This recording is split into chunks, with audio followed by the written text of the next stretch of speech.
Hello everybody, welcome to Also Rusty Bucket. Subscribe to the channel if you haven't already and drop a like on this video. It only takes 1 second and makes a massive difference on how the video performs in the YouTube algorithm. I realize the background is weird yet again. Hopefully it's less echoey than the main channel video I recorded because I'm in a room with carpet now. Weird stuff with the move, but hopefully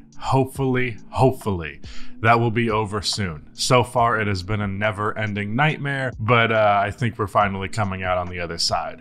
With that said, I want to talk about the Memphis Grizzlies because, I don't know, no one else is, and I'm actually fascinated by them because one thing that I have been saying quite a bit for the Grizzlies this offseason is that by removing Tyus Jones, you are pretty much getting rid of the notion of the Memphis Grizzlies without Ja Morant. Now, if you are not aware, the Grizzlies have historically been a very good team even when Ja Morant is not playing. Now, in the past, that was due to injury. This time around is due to a 25-game suspension because of some off-the-court stuff that, frankly, in my opinion, was a little overblown. One way or the other, it means that Ja Morant is not playing 25 games this year. And, of course, they moved Tyus Jones in a deal that ultimately got them Marcus Smart, which I believe from the perspective of building a team and what that roster looks like healthy and with Ja Morant, Marcus Smart makes a lot more sense for this team than Tyus Jones. You know, there's less utilization of Tyus Jones as a high-level backup when you have such a good starting point guard, especially when the postseason comes around. It'd be better to have a guard that is bigger, more defensive-minded, and not Tyus Jones. But with that comes the fact that they are probably going to find themselves in a pretty bad hole because my prediction that they would not be the same team without Ja Morant, without Tyus Jones, has been entirely accurate thus far. They are 0-4. They're the 27th ranked offense in the NBA and the 15th ranked defense. Now, the offense thing is fairly obvious why that would be the case. Even though guys like Marcus Smart is a capable playmaker, I think Jaren is a pretty decent passing big man, and I think Desmond Bane has improved and really built on the already natural playmaking abilities that he displayed early in his career. But ultimately, there is no high-level playmaking on this team. Now, you can get high-level playmaking kind of systematically and through the team as a whole, or you can just have one guy who really kicks ass at that specific aspect of the game, and the Grizzlies have opted to build their roster towards the one guy who absolutely kicks ass in that aspect, and that one guy is not here. As a result, the offense gets pretty rough. While you have a lot of guys who are pretty capable play finishers with no playmaker are significantly less valuable as players.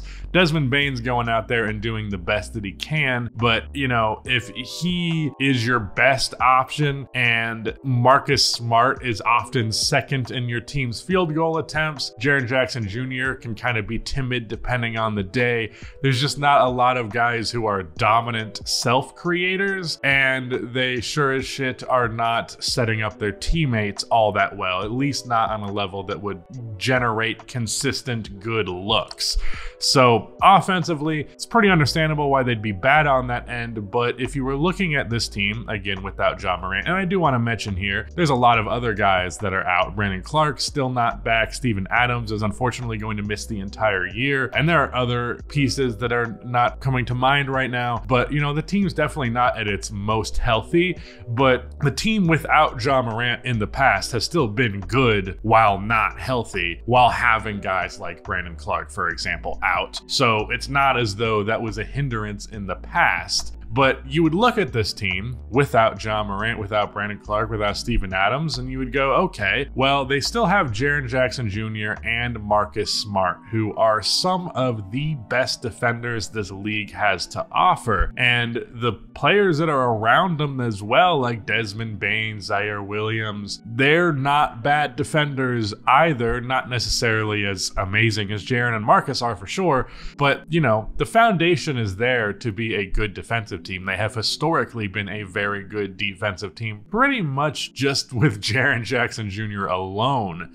But what you're missing there, and the reason why they end up still being not a very good defense is, well, first of all, this is a 4-game sample size, so, you can't take this with a little bit of a grain of salt. But the other thing is, like, defense and offense are intertwined. If you have a very good offense, it does make it easier to be a very good defense. When the offense is going in your favor, it means that there are less misses, which means less opportunities for fast breaks, which is the easiest way to score. There is also less, I don't know how exactly to phrase this. When you have an offense of a bunch of play finishers and very few playmakers, it makes your offense remarkably predictable, and it makes it super easy for the opposition to read when it is safe to leak out. When an offense is less predictable, you don't feel as confident running to the other end, but they're giving up a lot of fast breaks. And then on top of that, there is a little bit of a demoralizing factor here, which is you don't often find teams that are super, super good defensively and then just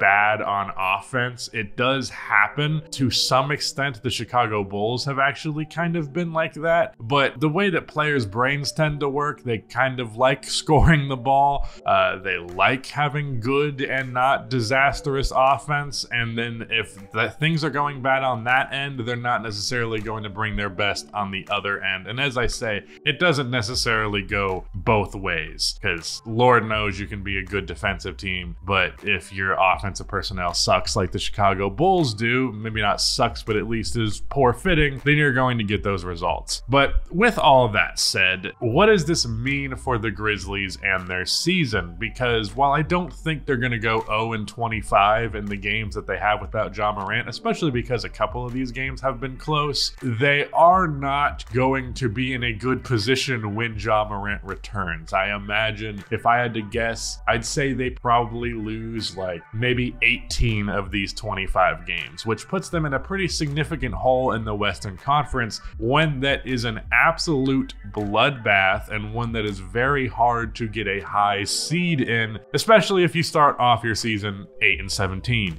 So for that reason, it has me worried for how this season is going to go for the Grizzlies. It might ultimately end up being a down year just because you're digging yourself out of a hole as the year goes along, and then probably scraping towards the bottom of the top 10 seeds in the conference, hoping to find yourself in the play-in, or maybe you can get a 6 seed from there, but that's honestly being super optimistic. Not to mention there is of course going to be a growing period with some new personnel and Ja Morant being back after playing without him for so long. So I don't necessarily know that Ja is going to come back and just immediately all the problems are solved. I'd definitely be worried if I was a Grizzlies fan. I have seen some people suggest they essentially just punt on the year, say, screw it, we're just going to get a high draft pick and get a nice player, and that's cool, and then we can be really competitive again next year. And I understand why you would maybe have that mindset, especially with, as I mentioned, how deep the Western Conference is, but I just don't know if that's logistically really possible. I know the front office is definitely not going to take that approach, and obviously the players are not going to take that approach, and it's really hard to look at a core of players that has consistently been a top seed in the conference and say, hey, we're just going to take a year off, guys. I don't think that's really going to work. So ultimately, you're probably going to end up in a very unfavorable position in the playoffs if, of course, you do manage to make the play-in, which I think is probably pretty realistic. As difficult as the Western Conference is, I do think the Grizzlies, when healthy, at least are among the top of that conference, and they could definitely make some mid-season acquisitions to make things a little bit better. But you're probably going to end up facing a genuine, true top dog contender, whether it be the Nuggets, whether it be maybe the Clippers if they're possibly healthy, or the Los Angeles Lakers or the Phoenix Suns. I'm probably taking all of those teams in a matchup versus Grizzlies who just barely made it, at the buzzer. So yeah, it's not looking great for the Grizzlies this year. This suspension for Ja Morant might end up shaping the way that the NBA playoffs go a lot more significantly than they would have in the past. I know the Grizzlies have disappointed in the playoffs at times over the past few years, especially this previous season, of course. But, I feel as though the Dillon Brooks factor being gone, although there's definitely some volatility that comes with Marcus Smart. And, the fact that this has been a proven team, a proven organization year after year after year, I definitely think if they get the right matchup, this is a team that, if healthy, could go all the way to the Western Conference Finals. I don't think they would win it, but, if they get the proper matchups, that is in the cards. However, getting those proper matchups is looking less and less likely, like it is going to be in the cards. So yeah, the Grizzlies might be screwed. It's something to watch out for.